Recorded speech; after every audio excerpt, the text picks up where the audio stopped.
For those of you who are watching, welcome to our very first Green Tech podcast.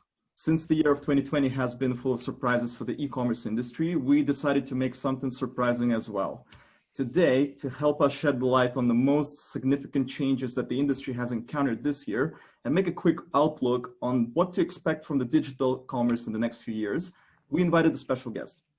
He's an e-commerce futurist who has dedicated nearly 20 years of his life to digital shopping and brand engagement experiences.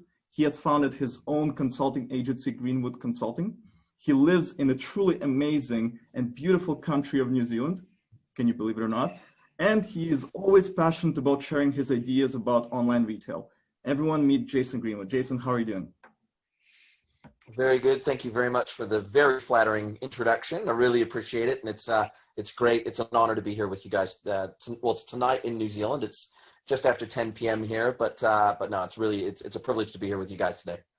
Perfect. And it's, of course, it's much deserved, and we truly appreciate your time, the fact that you're joining us, and it's the very first podcast, so we're glad that you are with us today.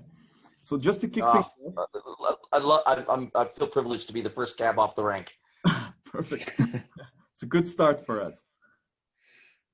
So just to kick things off, we wanted to start with the quick overview of the e-commerce takeoff in 2020.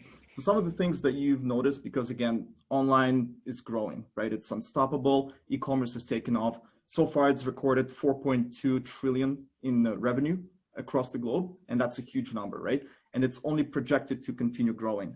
So how does this growth affect small, medium, large enterprise level businesses online, and how can they anticipate this trend to continue into the future, and to what extent? Sure. Look, I guess I don't have a crystal ball, just like no one does. And, the way each government has responded to COVID has been very different. And I guess the outcomes in each country have been very different. We've been somewhat fortunate in New Zealand do I think we've done everything right in New Zealand? No. But certainly compared to some other countries, we've come out of things a little bit better, perhaps, than some other countries have. So we've been a little bit fortunate in that regard. But if I look back at 2020 and I start to observe some patterns that are emerging, and that's really all I can do. Again, I don't have a crystal ball, but if I look back over the last sort of 20 years of my career, I can definitely see some patterns emerging that I recognize and I've kind of seen before, maybe just in fast forward motion, that maybe are a tell, right? And if I look back at 2020, I think one of the key things is we kind of have almost two halves to 2020. We had the first half of 2020, and at least in the agency space and the consultancy space, we were all pretty much focused on particularly the end of life of Magento 1. That was a catalyst of a tremendous amount of work in our industry. There was, penetration down in Australia was Magento for a long time in the ANZ region was a dominant platform for many years.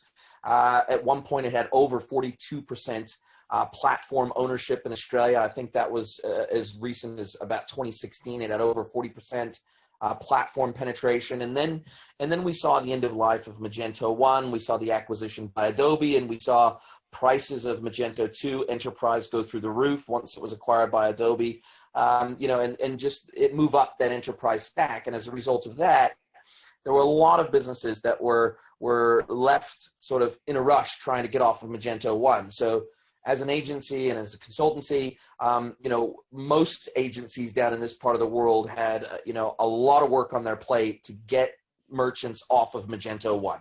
And so that really defined kind of the first half of the year. And obviously some of those merchants, they went with Magento 2, but also a significant portion of those merchants went to SaaS platforms, whether that be Shopify, BigCommerce, Salesforce Commerce Cloud. There's obviously a lot of options out there. Some of them stayed in the Magento sort of ecosystem, and others made jumps. So we were all kept really, really busy at the beginning of the year, sort of almost pre-COVID. And I realized February, March, things were starting to get a little bit, crazy with COVID, and everybody was just still very busy with this whole Magento thing. So, and then once COVID hit, it was almost like that whole Magento 1 thing, I wouldn't say it went out the window, but certainly it was almost like a two-speed year, right? Once COVID really started to bite, we saw a whole emergence of a whole lot of I don't want to say immature businesses, but even mature, relatively mature e-commerce businesses or omni-channel businesses, where let's say hypothetically they were doing maybe up to 20% of their revenue online, and maybe 80%, 70, 80% of their revenue in brick and mortar stores if they were omni-channel, or they were doing 100% of the revenue online if they were a pure play, but at a much lower level, a much lower total volume. And then literally in the span of weeks, those businesses that were maybe doing 80% in brick and mortar stores, they were doing 100% of their revenue or almost all of their revenue through online. So, businesses had been doing this, they were doing now all of a sudden doing 100% of their revenue online or close to it. And a lot of businesses realized either the businesses that had virtually no online presence and really had no focus on it, or even businesses that had a reasonably well-oiled e-commerce machine, everybody realized, shit, we are not ready to do 100% of our revenue through our online store. We're just not. Our business is not engineered for it. Our supply chain isn't engineered for it. Our warehousing isn't engineered for it. Our digital team isn't engineered for it. Our entire internal logistics, and even if it's drop shipped, isn't engineered for it. And then all of a sudden, when you start thinking about the impacts to the local supply chains in terms of delivery, now basically every single item that was bought and sold from a retail outlet was bought and sold online and had to be delivered via courier. So we had massive disruptions to supply chain, both in terms of inbound supply chain and internal domestic supply chains and cross-border shipping supply chains. So, basically we can find the year pre-COVID and sort of post-COVID, and certainly post-COVID, it was a game changer. And a lot of projects for me and in our part of the world, and I think this is probably true for most agencies, a lot of projects just froze and they got put on hold because a lot of businesses didn't know what was going to happen. And then as things became a little bit more certain, or they had a little bit more confidence that online was going to continue to perform for them or rapidly expand, or they were going to be forced to rapidly expand their online presence, then all those projects and a whole bunch more came on stream.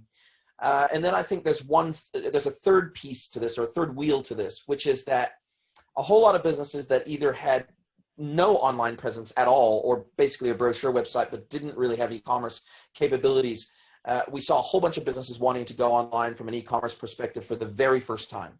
And so we saw a situation where digital talent was being soaked up in the marketplace. Sure, a lot of people were laid off, but then there was a scramble for digital talent to bolster capabilities within these businesses that never had it before. They never really had a strong e-commerce practice in their business before. And there was a scramble for that talent, a scramble for agencies, a scramble, and what we saw timelines for projects, and we saw budgets for projects become radically compressed over the latter half of 2020. So we saw people coming to us and saying, we got to be live on this new platform by Christmas, or by November or by October.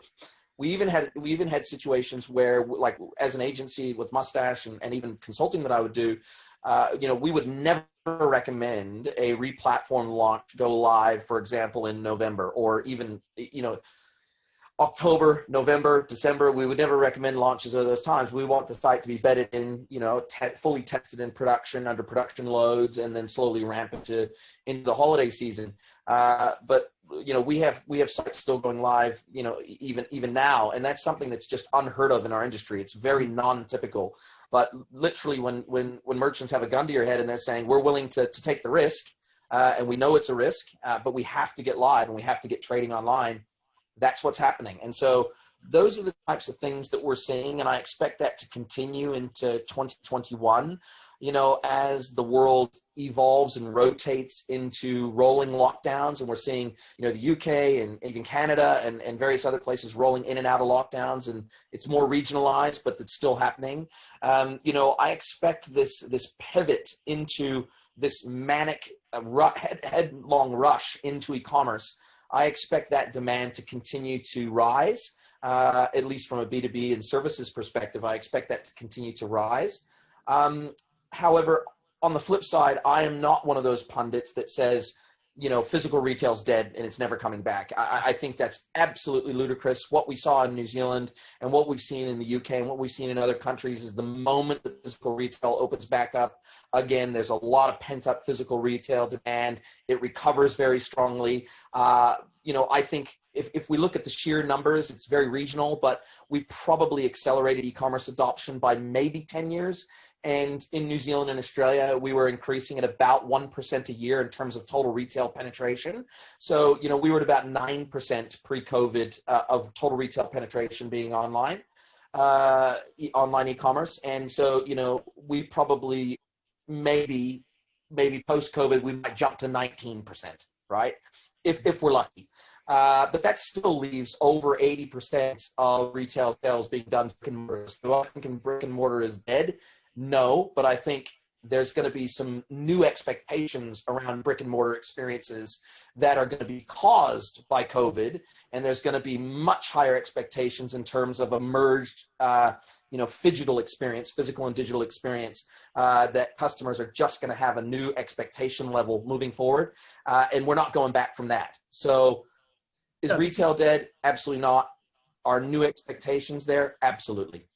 Sure. And this is actually fascinating, right? Because you talked a lot about the whole sudden surge in demand and the whole market exploding for developers and the whole need to build e-commerce and online presence. Are you in any way worried that this could be a bubble, in a sense, that we're like this whole demand is not reflective of the reality? It's just now, we need now. And then after a while, it could just explode and then the whole demand will drop. Are you in any way worried that this could be something similar to a tech bubble or, the whole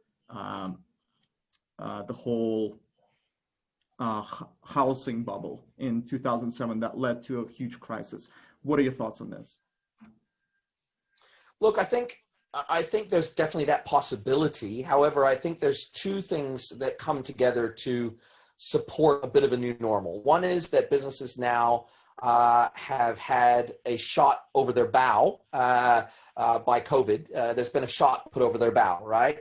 And I think they're not going to soon forget that shot. I think they're not going to soon forget, even once things get back to a much more normal scenario and global borders are reopened and travel starts to reopen and things like that. I would hope that smart businesses don't have that short of a memory that they go, oh my God, we got caught with our pants down because of COVID.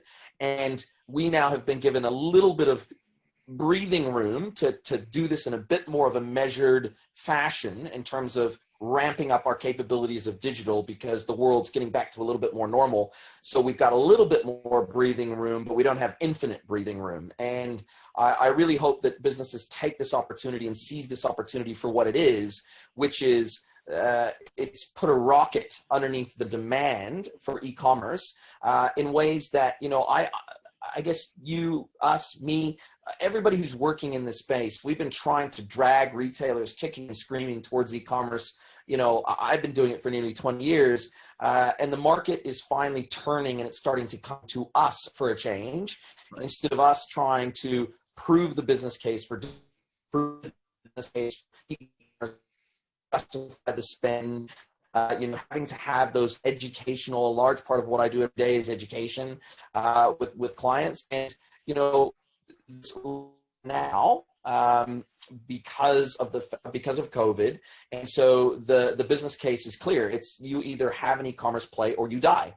And so you look at even massive global brands like H&M. Which didn't have an e-commerce website in Australia until a couple of months ago. Now here's a multi-billion-dollar global company, and they didn't have e-commerce available in every region in which they operated, and they had over 80 stores in Australia for many years. So they had a very, very large physical presence in New Zealand and Australia, but you couldn't buy online through H&M in ANZ up until very recently, and only now can you start to buy online through H&M in Australia. So, and this is true, and I just selected H&M because it was the first name that popped into my mind, but there are many, many other examples of massive multi-billion-dollar multinationals that haven't had an e-commerce play at all in certain regions, or have been so focused on bricks and mortar that their online play was so shit that basically they didn't do any. It became almost like a self-fulfilling promise. It was such a crappy experience that nobody bothered to shop online through them, whether that be because the stock counts weren't accurate, or shipping times were too long, or shipping was too expensive, or you couldn't do click and collect, or any one of a number of reasons. We're seeing now that these businesses who either didn't invest at all or significantly and chronically underinvested in e-commerce for many years, now COVID has completely changed their mind and actually put a gun to their head. And basically they're going, shit, how do we become relevant again in a post-COVID world? And the only way to do that is to have a strong digital offering. And when I say digital, it's all those hybrid, it's the ship from store, it's the click and collects, it's the being able to find out product information in store and have your basket transferred to the store effectively, right? So there's a whole lot of other things, and authentication in store, and there's a whole lot of other things that go along with that. And I think that, the other key thing that is going to become a thing over the next, say, 2 years, we're going to start to see biometrics become a much bigger piece of the puzzle in the Western world, where it's already the norm in Asia. You can buy with your face, you can buy with your fingerprint, you can do all that stuff. You don't even have to have your phone with you in large parts of Asia. That your face is your identity. So look, I think that biometrics is going to become and biometric identification. AWS Cognito already supports biometrics. I expect that to become a lot more normalized over the next few years. And therefore being able to identify and link the online and the offline experience together in a much more seamless way. Biometrics has to happen to make that a thing. You look at things like, you look at Levi's and Google and the trucker jacket and smart clothes being enabled, so they're location aware and they can communicate with your phone, and geolocation is going to become a much bigger thing. There's lots and lots of things happening in the marketplace, but if we go back to the basics, if you don't even have the basics in place, and you don't even have an e-commerce website, and you don't have an omni-channel platform that can sell on social and contextual commerce and on marketplaces, and you don't have an ERP or a PIM, you don't have the building blocks of modern digital commerce. If you've got none of that in place today, you have to get the foundation there before you can do all these sexy things that are coming down the pipe. You got to get the basics right. And what we're finding is most businesses don't even have the basics, the building blocks in place. Right. Okay. You've touched upon the biometric e-commerce. Let's call it that. It's still a new thing. No one really has a name for it yet. How receptive do you think the world can be in the next few years? Right, because it's such a, it's a very new thing, very outrageous thing for some people in the Western world, right? It's invasion of privacy in a sense, that the government now tracks you, knows everything about you. How soon can this happen, and what can we expect out of it in the next few years? Yeah, look, I've been pretty brazen in my commentary, my social commentary about people's seemingly huge focus on privacy. And my position is, people actually don't give a fuck about privacy. People wouldn't be sharing their entire bloody life on social media. They wouldn't carry around a tracker known as a cell phone in their pocket every single place that they went. They wouldn't have these extreme expectations of personalized online experiences. I think GDPR is an absolute sham. I think almost everything to do with privacy is actually about erecting bigger walled gardens for the major players, the major entrenched players, and further entrenching their strength. Because Google already knows about you, Facebook already knows about you, already authenticate to use their platforms, and you use their single sign-on technology to authenticate to other systems. I think the death of third-party cookies also has nothing to do with privacy. I think it has everything to do about reinforcing the hegemonic control of the major walled gardens on the internet and further cementing them as the power players and the gatekeepers of the internet. It's got absolutely nothing to do with privacy. And I hear people talking about privacy, but then I see them using, with their iPhone, I see them using their fingerprint, and I see them using their face scan to unlock their phones. Look, I just think that this whole discussion around privacy is a red herring, and it's being used as an excuse to further entrench the walled gardens and the gatekeepers of the internet as the ultimate powers of the internet. I think the vast majority of people say they care about privacy, but their behavior tells me otherwise. And so I actually think people want personalized online experiences. I think the dam will break. The first major retailer to introduce biometrics into the in-store experience, that will break the dam, and then everybody, it'll be a massive game of catch up. And and if it's done right, and it's transparent to the customer what the benefits that they're going to get out of that experience. So for example, if I'm a fashion brand and I got smart mirrors in my changing rooms, and I automatically detect who you are and automatically have all your size and your measurements stored, then and if I need to request a different size and I'm in the changing room or whatever, then I can request it electronically directly from the changing room. It goes to the front desk and somebody just brings it to me automatically instead of me having to say, hey, can you please bring me a size 8? There's a whole lot of things that can happen in terms of integration with social and lots of other things. The biometrics is going to enable that. The benefits to the consumer will be so huge, and it will reduce so much friction in their shopping, buying, and replenishment journeys, that the first brand in the West to go down this path is going to break that barrier down, and you're going to see a flood of it hitting the market. That's my opinion, one man's opinion. I could be wrong, but I think people say they care about their privacy a lot more than they actually do. Right. So what do you think went wrong with Cambridge Analytica, right? When the whole thing exploded and everyone knew that Facebook was the villain.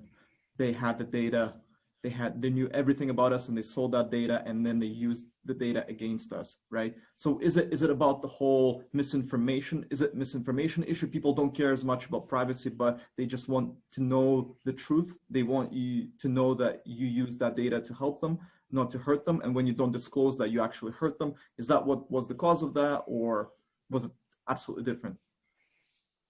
Yeah, look, I think there's two sides to this, right? I think transparency is always a good thing, right? I think that most consumers are willing to accept a certain amount of exchange of data for personalization. I think that that's a fair exchange, and I think most people understand that in order for me to not see generic ads, for example, I'm a male, and for me not to see ads, for example, targeted at females, they've got to know a certain amount about me to personalize those ads, whether that be Facebook personalizing Google or Apple, or whether that be my favorite online store personalizing to me because I choose to give them profile information about me so that they can personalize my experience for what I want. I think there's an element of that, and I think that for too long, large companies have been too fearful of being transparent about those invasions of privacy for fear of hemorrhaging customers and users. But I think it's completely unfounded, and I think that we can see that with Cambridge Analytica. There was a little bit of a backlash, and users, temporarily suspended their Facebook accounts, and then 2 months later they were back on Facebook again. So I think that and now the numbers are as high as they've ever been. So I think that I believe Cambridge Analytica was an absolute storm in a teacup. It was an opportunity for Capitol Hill and Congress to grill Mark Zuckerberg, but at the end of the day, until there's some sort of antitrust action taken by a government to break up the likes of an Amazon or a Facebook or whatever, until there's some action taken that has teeth, all of this is just for show. And I watched a good chunk of the congressional hearings into Facebook and into Cambridge Analytica, and I felt like the 95% of the questions were softball questions that could easily be evaded and avoided by Zuckerberg. And to be honest, it was almost like, why is he here again? Why is he being questioned again? We all know how Facebook works. Everybody under the age of 70 knows exactly how Facebook works. We all use Facebook under that tacit understanding that they're going to rape and pillage our data for their best benefit, and marketers in our space love using that data and leveraging that, and they love using it across Instagram and Facebook and all the associated properties. And soon, obviously, going to be able to use a heck of a lot of that data through WhatsApp and a whole lot of other properties and Facebook stores and Instagram stores and everything else. So look, I think it's a massive storm in a teacup. It blew over very quickly, and we're back to the status quo. And if you don't like social media, and there's a pretty easy answer: don't use it. If you don't like them having access to that much data about you, stop using the platform. You get to use it for free. So there's a trade-off. Right. Yeah. I just had like really a fun experience at Facebook. Like I went down the rabbit hole of basically, when you see an ad on Facebook, then you can click on like, why do I see this ad button or something like this. So actually I tried to press this button when I have seen an ad for sex toys for women, which were targeted on me on I think it was a China Singles Day or something like this, and I was getting this ads everywhere, and they were pretty. They looked pretty. I would say, I don't know, 18 plus to me. Even to me, they looked like 18 plus. So, and then I went down and I just tried to understand like what did I do in order to trigger this kind of ads for me. So like what decisions did I make? Like what did I like? And actually I failed. So I tried. I spent like 15 minutes trying to figure it out. Nothing. And then I just saw that like they had like a very broad filter, which is like male, between like 20 and 28 years old, and that's it. This was the most narrow filter which I managed to find. And this was like, and there I was like, okay, I wish there was a way, to somehow affect that. So like give me a questionnaire, like ask what I like. I'm happy to do it because this is. We are the product, right? So like, as the saying goes, like if you don't pay it, then you are the product, or like I think somewhere along those lines. So I'm ready. Yes. Like we kind of accept it, right? And if we will have to see the ads, why not actually see the ads which you may kind of like benefit from? So yeah, I'm with you on this one. Yeah, that's true. Yeah, I think another saying is if you're not paying for something, you're not the customer, right? So that's also another truism. Marketing. Jason, we lost you. Customers, right? Sorry, am I back? Oh, maybe. Val, can you hear me? Yep, I can. I can hear you. Lost. Okay. Perfect. I think. Can everybody hear me? We're good now. Yeah. Okay, great.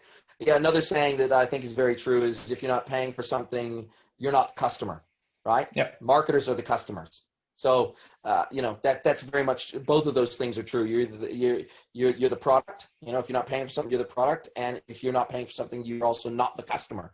So yeah, it absolutely is true. And I think that goes back to what I said, which is that these platforms have treated their customers, i.e. their users, sorry, not customers, their users, as completely stupid, puppets to be done with however they like.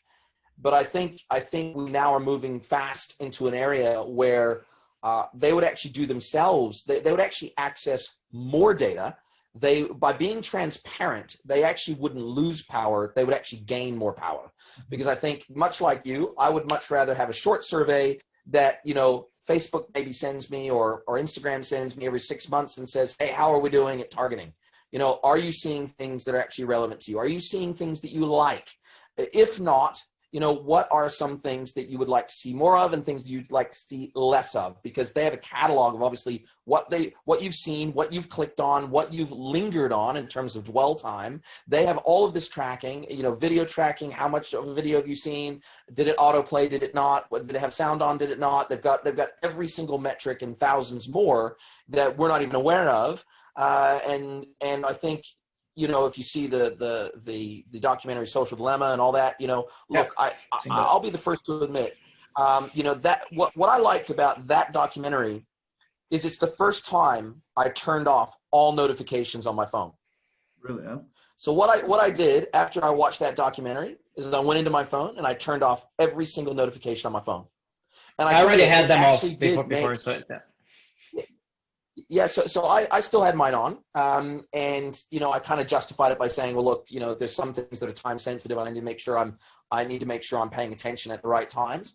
But what I found is if I sort of have more sort of preset times, almost like preset times of responding to email, preset times of doing different things, then I'm more intentional with my time. Full stop. as opposed to being a slave to the time. I'm more intentional about what I do online. And I think if nothing else, that documentary hopefully will help people be a little bit more intentional about what they do with the remote control of their life, also known as a cell phone. Right. Yeah, that's a very good point.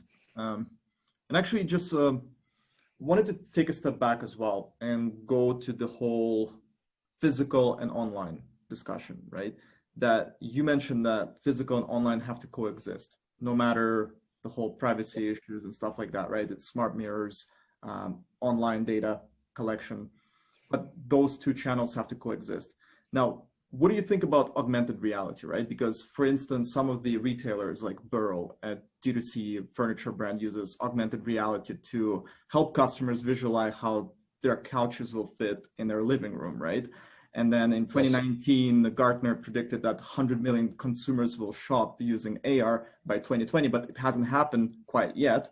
But they're probably not that wrong in the sense that it will happen at some point. So how do you see AR build that bridge between online and physical? I think AR is going to see radically increased adoption long before we ever get to a full VR world. I believe a full VR world is coming. It's absolutely coming. There's no question about that, but we're probably, you know, if I had to stick my finger in the air and make a guess, I'd say we're probably 15 years away, maybe 20 years away from mainstream adoption of anything full VR, to where it's so good that you basically can't tell the difference between shopping, you know, in a virtual store via VR and physically walking into a store today. So I think we're quite a ways away from that, but I think AR is absolutely going to take off. Again, these things take longer than anyone predicts. And then once they hit a certain threshold, then they go parabolic and it goes nuts. You know, it was almost like I could tell from the very early days of the smartphone, my very first smartphone was a BlackBerry Pearl, and it was an absolute piece of shit, right? But even then I could tell, okay, I get it. I understand what this deal is about smartphones. And once this gets better, this is going to replace every other cell phone on the planet, right? And then, of course, we finally got the iPhone, you know, 3G and then 3GS and the whole 9 yards. And the first iPhone that I ever had, or the first smartphone, I should say, that I saw the true potential of it, and it started to really crystallize for me. I think it was an iPhone 4 or maybe an iPhone 5 or something like that. And I've been using an iPhone ever since. And I think we're going to see something very similar happen with AR, because what had to happen in the smartphone space is we had to have standardization, and we had to have it standardized on basically 2 OSs, 2 SDKs, 2 set of standards, and that's it. It was kind of almost like beta and VHS. You know, you had to have standards emerge. You know, it's the same with boot Blu-ray. You know, it emerged as the dominant standard of video DVDs. You know, standards are good for any industry, and at the moment we don't have enough standards for AR and VR, and that is severely holding up their adoption. We've got ARKit, we've got the whole Android, you know, AR interfaces and SDKs. So I think that once that becomes a lot more standardized, and we've got much better AR support in HTML, and JavaScript for that matter. Once we have much better native support in standardized web technologies, then you're going to see that go parabolic, and it's going to just absolutely become the norm. We're seeing it in furniture too. As Mustache, we've already built AR interfaces for a major furniture brand that we work with, so you can visualize every piece of their furniture in your physical space. So that's becoming very normal in the furniture vertical. But I think it's going to become much more normal across every vertical and every retail business, even if they're not a traditional physical retail business. And you think of how businesses like, you know, you look at Starbucks and you look at how they're using AR in China, for example. They're not using it very much in the West yet, but in China, they're using AR massively in their showcase stores, where you know, you'll walk up to one of those massive bean cooker things, and then they'll have a little, basically almost like a QR code that activates an AR feature, an AR overlay over the over that part of the store that tells you the history about that part of the store, what that thing that you're looking at actually is. It's an interactive tour basically via AR, and we're seeing lots and lots of creative uses of AR. And then we're going to see smart glasses, not like Google Glass. You know, every single major tech player out there is working on AR glasses at the moment. Amazon to Google to Apple. You know, Apple's probably going to get there first with the coolest AR glasses. They're pouring billions into it. Facebook is pouring billions into it. You know, we're going to get location aware AR through our glasses before we get full VR. And we're going to get information bubbles popping up when we're looking at something where it's almost like you're searching for it on the internet. And just like you get information on the internet, but it's going to be contextually aware, and we're going to be distance aware. And so we'll see those bubbles, you know, in the distance. If I'm looking off in the distance, I'm going to have a little, almost like you see in Google Maps today, where you can see that little bubble pop up and you can see where that store is. You'll be able to see those little bubbles pop up over things that you're looking at. And so you can see, even if it's inside of a mall, you'll be able to see what those stores are inside that mall in those little visual bubbles. So there's lots and lots of tech like that coming to AR. And AR glasses, I think, are going to become the first common usage of AR in everyday life that will seamlessly start to blend the technology in cell phones and our physical experience in real life. We're still going to have a lot of technology wrapped up in the phone, but we're going to have the Bluetooth connectivity between the phone and the smart glasses. So we're going to have a lot of tech that's going to be driven by the phone, but you'll never have to take the phone out of the pocket to access that technology, you know, in an AR glass world where, you know, I'm wearing prescription glasses. Well, in the future, that AR layer will just be built into my glasses, or your sunglasses, for example. It'll just be, that AR layer will just be built into the glasses. Damn, I'm looking forward towards that time, honestly. Just to add to that, there is actually like a reason why Apple has the LiDAR scanner in their new iPhones. So basically, it allows you to do actually way more than you were able to do with AR before. And even before, it was pretty powerful, I think. And now it's like just completely new level. And I think for now, this technology is like super underutilized. So we're gonna see a lot of new things coming up there. Well, I mean, if we look at the first generation of the, you know, if we look at the Apple Watch, right, and we look at Gen 1 and how crap it was, right, yeah. And then we look at where the most modern Fitbits and the most modern Apple Watch are in terms of their deep integration with the phone and the experiences that they bring in terms of health monitoring and ACG. Yeah, exactly. You know, O2 and the whole 9 yards. When we think of the physical sensors that are able to be embedded in the Apple Watch now, and how every single generation, it's an exponential increase of both the integration between the phone and the watch, but also the value that the watch imparts all on its own as a standalone device, right? So I think wearables, so let's not just talk AR, but let's just talk wearables in general. Wearables in general are going to become absolutely part and parcel of everyone's everyday life, and it's going to blend in so seamlessly with your everyday life that you're going to wonder how you ever lived without it, just like you're going to wonder, how did I ever live without my phone? Mm-hmm. True. And how do you see sort of next level integration with technology? Instead of wearing technology, we merge with technology. Is that something that can happen in the next few years, or? I hope not. I mean, I'm talking about Neuralink. Well, I think right. Neuralink we're not going to have a choice, right? Yeah, exactly. You know, we're not going to have a choice because you know, and this is probably long after I'm dead. You know, I'm not a young chicken anymore. So you know, I don't know how long I'll be around for, but hopefully a long time. But we'll see. But you know, we're not going to have a choice, because once those you know, computer brain interfaces become the norm, it's going to be very much like it's going to become like the Matrix, right? Where the guy's eating the steak and he goes, "Look, I know the steak isn't real, but I love it anyway, basically, and I'm going to eat it anyway," right? So you know, that's the level that we're going to get to. And we're also going to get to a place where, as an employee or as somebody who's in the workforce or whatever, all of a sudden there's going to be a percentage of the workforce that takes on these interfaces has unlimited memory because they're connected to the internet, has unlimited access to information at the fingertips because they're net connected all the time directly into their brain stem.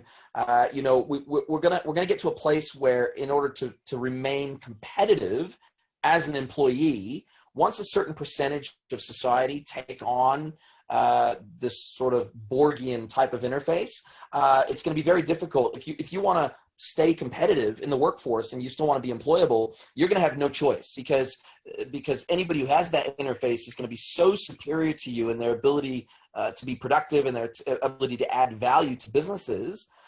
It's going to be very, very difficult for you to continue. It's sort of like people that said in the beginning, I don't want a cell phone, I don't want a smartphone, I don't want a tracker in my pocket. You know, there was a lot of people in the beginning that resisted getting a smartphone for years, and then they eventually caved. They had no choice. Because, you know, in order to get a job, for example, certain jobs and certain roles, it's like you will carry the smartphone with you 24/7. You will be on call 24/7. You will have Slack on your phone. You will have, you know, all of these direct messaging tools on your phone. You'll have PagerDuty on your phone. You'll have all this stuff happening on your phone. And if you want this role, then you must take this smartphone into your life, and you must accept that as part of the role. And so, you know, that was kind of the strong arm that got a lot of those people that were really resistant to smartphones to take on smartphones. And it's going to be exactly the same with every new technology. The early adopters will force the late adopters to take that on board if they want to stay connected to a modern society and partake in a modern society. They won't have a choice. And as someone who, you know, I'm not saying this is a good thing. I'm not saying this is I've seen this pattern play out enough times before that I can see how the pattern is going to play out in the future. You know, people with PayWave, for example, in New Zealand, there was so many people that resisted PayWave. Now, many of those same people, if a store is too cheap to offer PayWave, they get frustrated now, because obviously it costs the merchant more to offer contactless, right? But people now expect to just wave and go, and to actually have to type in a PIN, or you know, have to insert your card or whatever. People don't like that now, because it's extra time and it's extra hassle and it's extra friction. So even the people that were strongly against contactless, now they expect it too. So, you know, what was once taboo in society, eventually it's adopted by the early adopters. It becomes mainstream, and then it becomes an expectation. That's the hierarchy that I've watched this pattern play out 1,000 times before in the last 20 years in technology. And I expect every new technology to go through those exact same, you know, people are going to recoil it first. The early adopters are going to take it on. It's going to reach mainstream acceptance, and then it's going to be an expectation, and in that order. Yeah. I mean, pagers don't really work anymore, do they? Can't really page. Well, what's funny is apparently they do, and apparently pagers are making a comeback for a lot of, from medical, for example, for people that are on-call doctors, that apparently pagers are still a thing. I didn't realize that until I looked into this recently. But yeah, apparently pagers are still a thing. Yeah, they never gave it up, actually, the pagers in the medical space. I mean, eventually, I guess they will do, like maybe the watch will replace it or something, but they still use it. Yeah, that's funny. Yeah, perfect. Well, Jason, let's pivot a little bit and talk about the must-have employee of the past few years, which is AI. And I mean, don't get triggered, because this word gets tossed around a lot, right? Everything is AI these days. It's a lead generation based on AI, which still involves manual input, but it's advertised as AI. So what are your thoughts about people recklessly using the word AI to advertise their services, advertise their products? And what do you think about AI? Is it still overhyped? Has it integrated into businesses completely? Is there still a lot of potential for it? What are your thoughts about AI? Okay, so let me just first preface this by saying that I think AI is actually the only significant existential threat to humanity that exists in technology today. So I'll just put that out there. That is my position. I don't fall, like if we were to compare Ray Kurzweil's position on AI and Elon Musk's position on AI, I side with Elon Musk, not Ray Kurzweil. So that's the premise. And I've done a podcast on this before. So if we start from that point, you kind of know what my feeling is about AI. However, having said that, I believe that AI is not in mainstream AI. What is called AI 99% of the time is just algorithmic machine learning, and that is it. Even machine vision and everything else, I think AI, you hit the nail on the head. I think AI is a term that is bandied about as a marketing term more than anything else. So do I believe AI actually exists? Absolutely. I saw a presentation by a New Zealand-based company a couple of years ago called Soul Machines, and what they're doing with their AI is truly terrifying.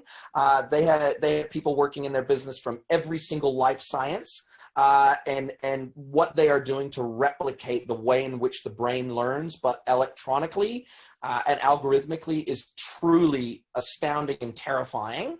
But most companies aren't doing what they're doing. Most companies are doing something that is more like algorithmic machine learning, which is not true AI.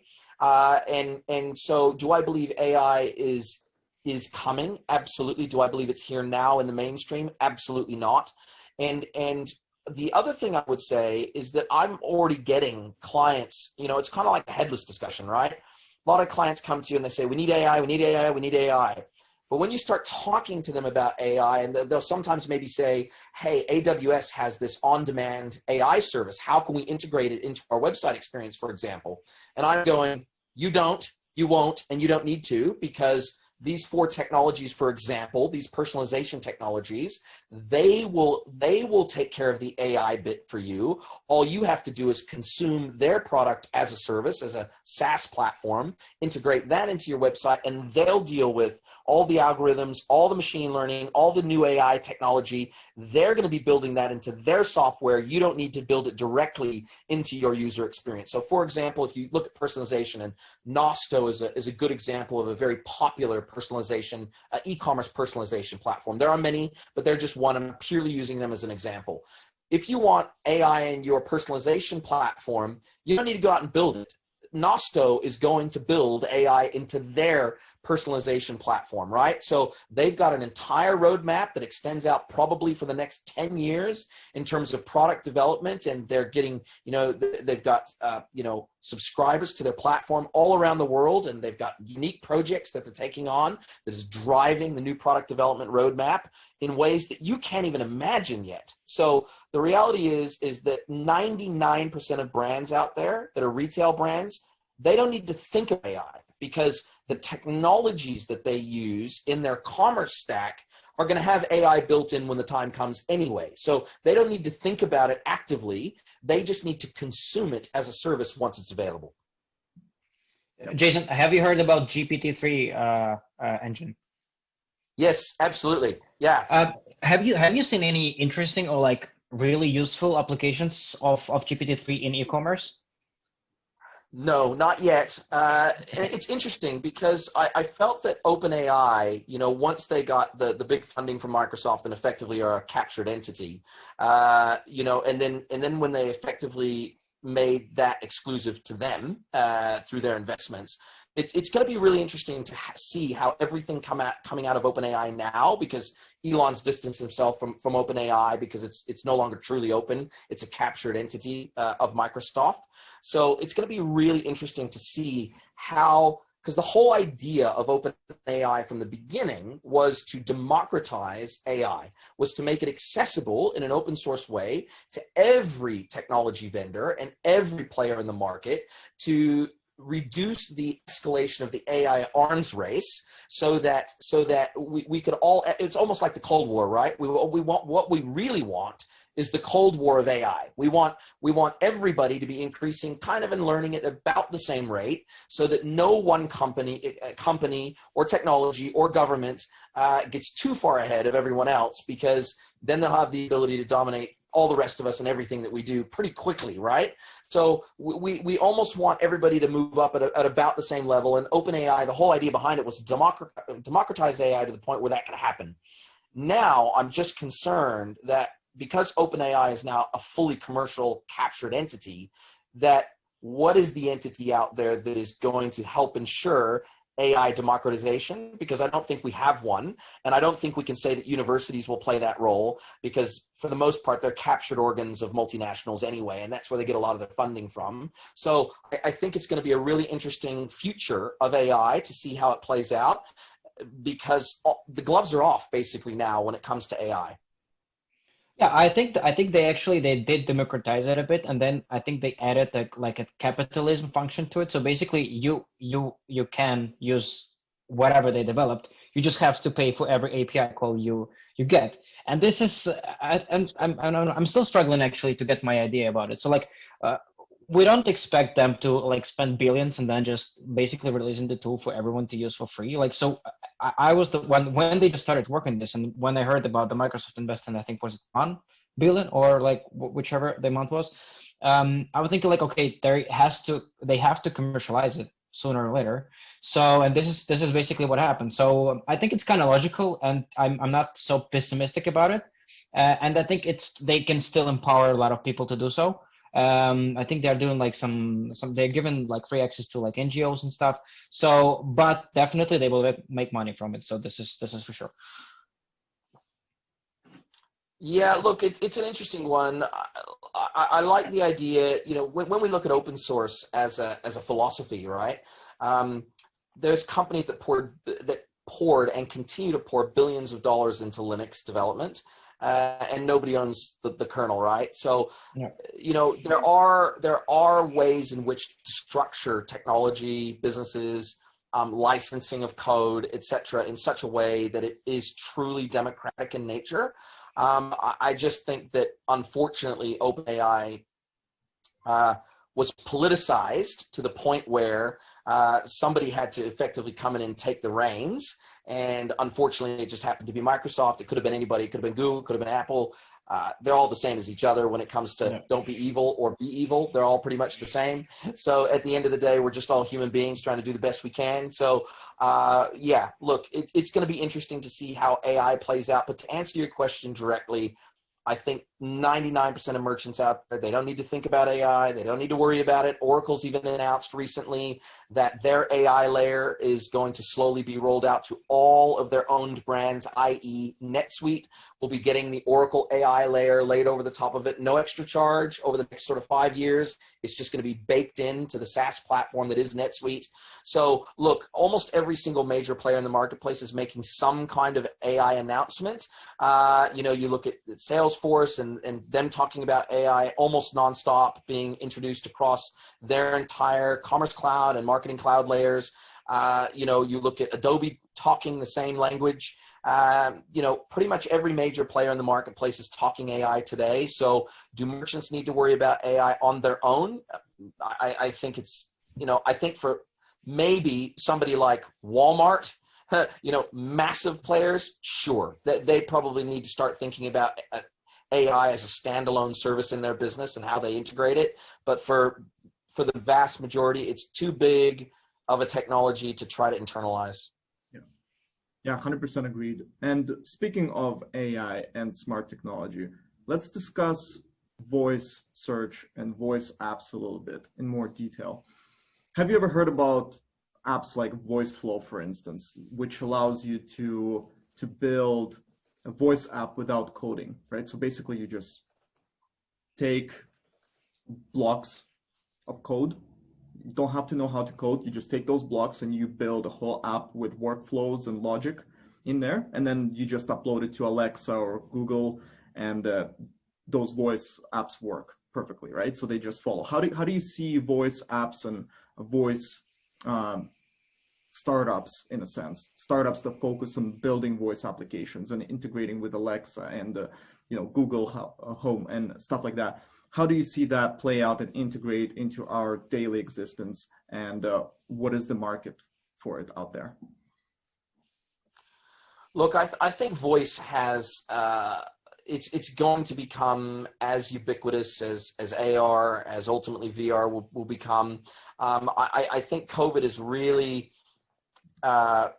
slowed down in some respects voice adoption and voice development, mainly because as I said right in the beginning, there's so many businesses that don't even have the most basic of building blocks in their business to feed the data to an app, to ingest data from an app when users interact with it. I think that we still have a ways to go. I'll be the first to admit I'm not an expert on voice technology yet. Obviously, when it becomes more mainstream, then I'll have no choice, and then I'll get up to speed with it. But what I did, I'll tell you one experience I did have.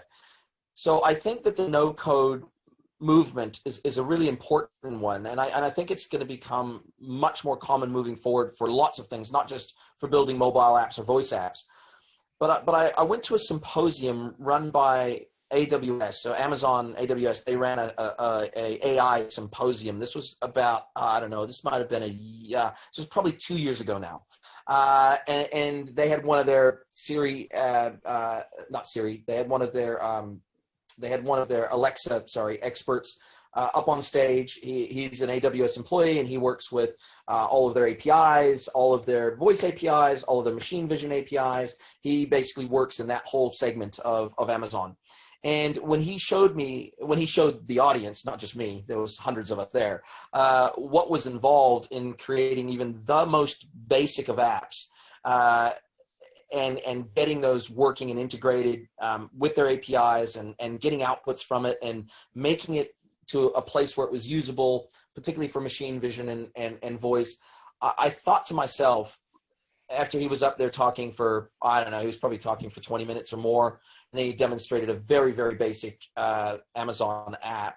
I thought to myself as I was sitting there, holy shit, this feels like e-commerce 20 years ago. Literally, I was thinking to myself, this is how hard e-commerce was 20 years ago, when everything was bespoke, everything was hard. You had to build everything custom. There were not, OS Commerce was brand new, as a platform that you could build e-commerce sites on. And I thought to myself, they got to do something about this, because if it stays like this, voice is going to be 20 years away. And so basically my sense is anything that can be done to accelerate the creation of useful voice apps. And I think the other thing holding voice back is at the moment there's no killer app, right? With smartphones, having access to the internet was the killer app, right? Being able to access websites, being able to access email, being able to access the internet, full stop, was the killer app for the smartphone, and it defined the smartphone era of being able to basically have a computer in your pocket. Voice has yet, in my experience, to find that killer app that nobody can live without. Once that happens, and once voice search becomes a hell of a lot better than it is today, once the responses and the interpretation of commands becomes a lot better than it is today, voice will go parabolic, but much like AI, much like VR, I think there's a lot of foundational work for standards to be created. And I think there's a lot of work done to find and identify what is that killer app that everybody, and I mean everybody, is going to use voice for, because I don't think there's a compelling case for that yet. Right. I actually think it's kind of connected with our previous point about the AI. So I think with advancement of artificial general intelligence, all the voice assistants will be able to actually finally grasp what we want from them, and not do some random bullshit, which they sometimes do. So for example, back in January, when face-to-face meetings were still a thing, I was in New York meeting with the CEO of a very large car dealership group, and they have and he was like, yeah, so we're so forward thinking. We have made Google Home and Amazon Alexa assistant to request the car service appointments, right? And then he actually sort of demoed it to me, and it was pathetic. Can you just pick up the phone, and you will have to do it maybe once a year, and it takes you, I don't know, 2 minutes tops to do it over the phone, and that's it. This is not even a recurring thing that you have to do. And and then I basically asked him okay, so how many real users, what is the real usage statistics of this voice assistant? He said 8 last month. So 8 people, eight individuals basically used it, and that's it. So I think we're there is a really, really long road ahead until we we will use it. Like even like among ourselves, like we are like I would say early adopters in some way or sort, right? So how often do we really use the voice assistants? Like I use it maybe like what? No, actually I use Siri to make calendar invites and reminders, and that's probably it. Though because she can understand it, this is what she is trained. She or it is trained to do. Everything Yeah. else is she's too stupid to do that. Yeah, and about the only other thing I use voice on my phone for is to web search while I'm in the car. So I'll say, Siri, Google search XYZ or whatever, and then it'll show me a list of results so that so that I can just tap it and then the result will come up as opposed to me having to actually type the whole query in. It's a little bit useful for that, and it's getting a little bit better at interpreting what I say when I make that Google search request. And there's a couple of other things, but honestly, I use it so little in comparison to how much I use my phone that. Yeah, there's just no comparison. So Yeah. at the moment, there's no killer app for AR. There's no killer app for voice. There's just until we get the killer app. And once the killer app comes, when we think about just how much, and I remember this very clearly, when Google Nav became available on all smartphones, right? And I got rid of my TomTom. I got rid of my Navman. I got rid of the devices that I had spent literally $1,000 on, got chucked in the rubbish bin the moment it became ubiquitous on my phone with Google for free, right? Well, Yeah. free. I know what I give up when I tap into Google Nav, so it's not free, but in terms of immediate cost, it's free. And, that was just one more killer app for the smartphone that people went, geez, I just got to have this app. I got to have this app on my phone. I can't get around without it. There's probably, there's probably 5 to 6 killer apps that once they came to the smartphone, they were an absolute game changer. And even the holdouts finally went, shit, I can't actually live my life without a smartphone anymore. Right. And that the same thing will happen to voice. The same thing will happen to AR. The same thing will happen to VR. The same thing will happen to biometrics. Any new technology that comes down the pipe, once you have a killer use case for it that is just undeniable, once that happens, it's game over. That technology is coming, whether you like it or not. Yep. And you've mentioned that smartphones are really taking over our lives, right? They're a huge part of it. So let's talk about mobile shopping, right? Mobile shopping is probably taking over e-commerce in the sense that now it's becoming more prevalent, primary focus, right? And in 2019, Statista estimated that by the end of 2021, 73% of e-commerce sales will take place on mobile devices. Now, we haven't reached that level just yet, and it's still 2020, so it's still a year to go. But how do you see that stat playing out? Do you actually see that happening, that 73% of revenue will come through mobile devices? How do you see that? Look, I think it's going to be a little bit like COVID, right? I think most pundits have significantly overestimated the change in human behavior.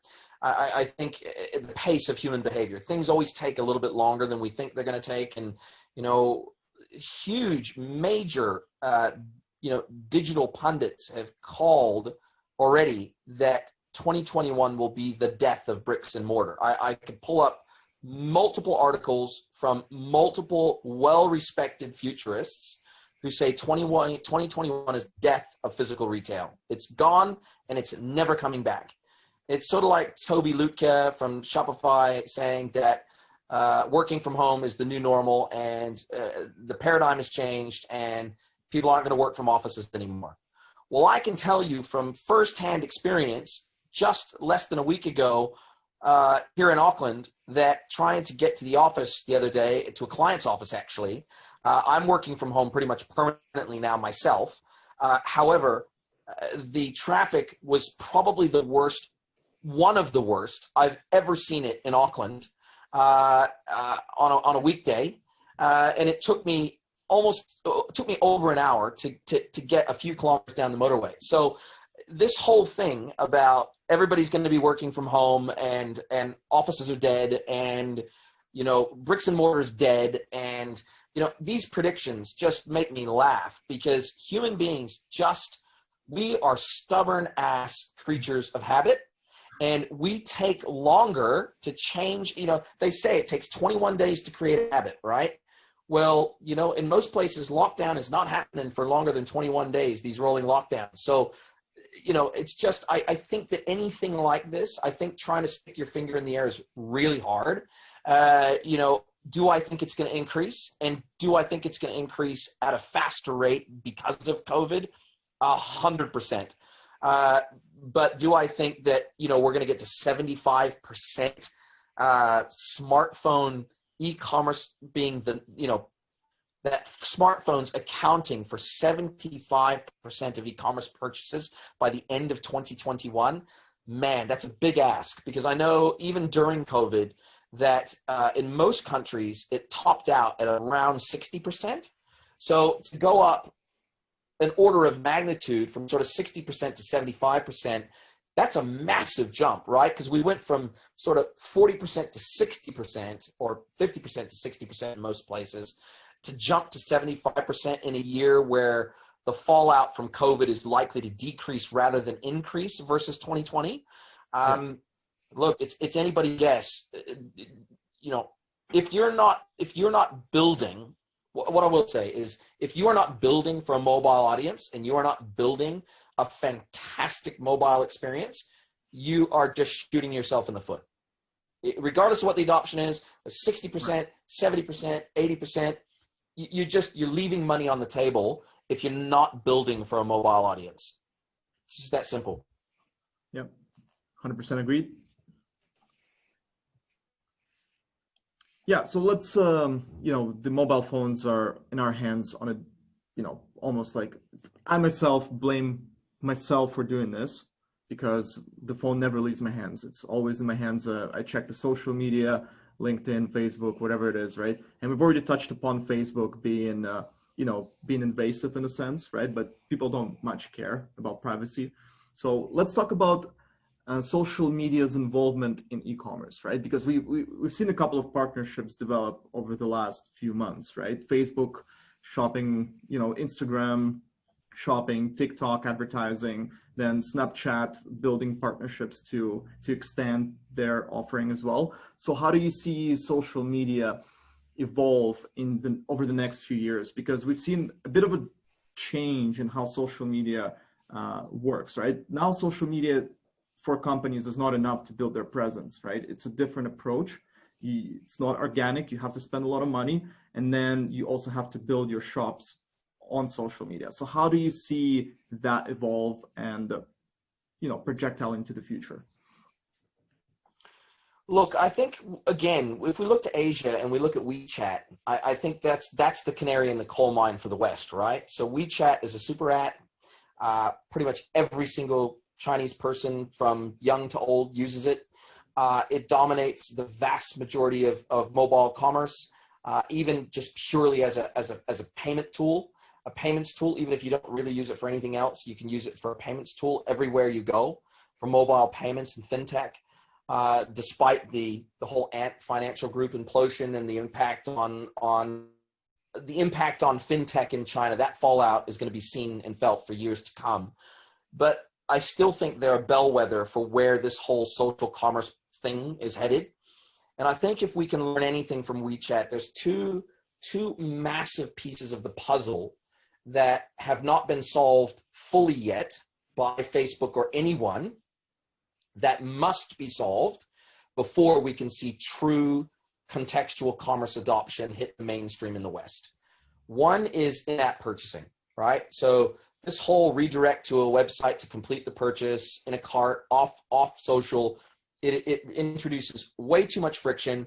There's no onboard wallet within the app, which there has to be. The wallet in the app has to have your delivery address. It has to have your billing address. It needs to have your saved credit card details in a tokenized way. It has to facilitate basically single touch purchasing and as an impulse buy, right? You think about the impulse buys when you're waiting at the supermarket at the checkout, when they put the lollies right by the checkout. They put the most incendiary news articles and magazines right by the checkout for that impulse buy to find out what the Royals are doing. And here, let's just chuck that in for an extra $3.50 or $5.50 or whatever it is, right? Yep. So I feel like that's the first thing that must come. And I know Facebook is working on it. It's not there yet. It's not in every country. It's slowly rolling out. It's in the States to where you can have in-app purchasing on Instagram in the US for some merchants, not all. It's very disjointed. Their technology rollout globally has been an absolute abortion. Even their in-app payment transfers in WhatsApp that they rolled out hastily in Brazil, then literally within the next week they rolled it back out again. Look, Facebook has absolutely ballsed up almost everything that it has done with social commerce over the last 2 years. It is utterly fucked up. So I think they have a long way to go before it's as seamless as it needs to be to see that parabolic adoption rate.